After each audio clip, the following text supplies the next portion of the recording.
Dan, Yeah. what's your take on this? Um, to be honest with you, these last 4 days have been some of the toughest of my life. Like it's been really, really hard.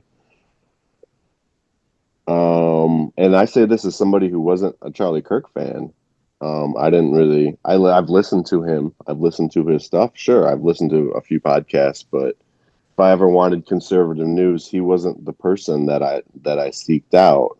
But I've been in a haze. Like this has affected me more than I think I told John this earlier. This felt like a little bit like 9/11, and that was a Mm-hmm. long time ago, and that's crazy to say, but Mm. the thing is, and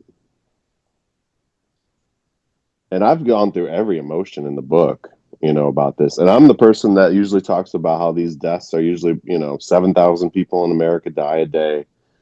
You know, if a death is emphasized, it's usually for propaganda reasons for one side or the other. And that's usually the take that I take on a lot of this stuff.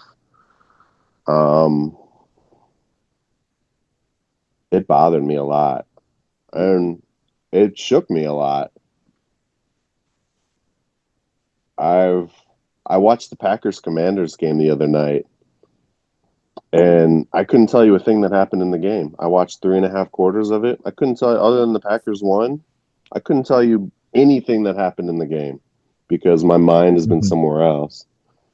I've sat in empty, in the room empty by myself for hours, just like in thought. Um, and the reason is because I know what the left says about Charlie Kirk. Like I understand, they're good, but the reality is, it's what they say about every conservative in America. You're an isthenophobe. I don't know any Republican that hasn't been labeled an isterophobe. I really don't. But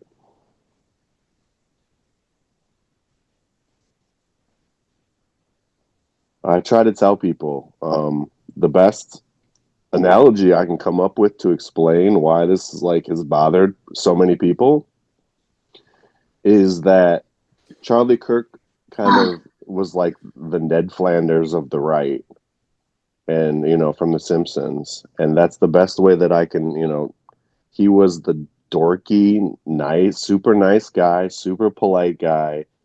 You know, never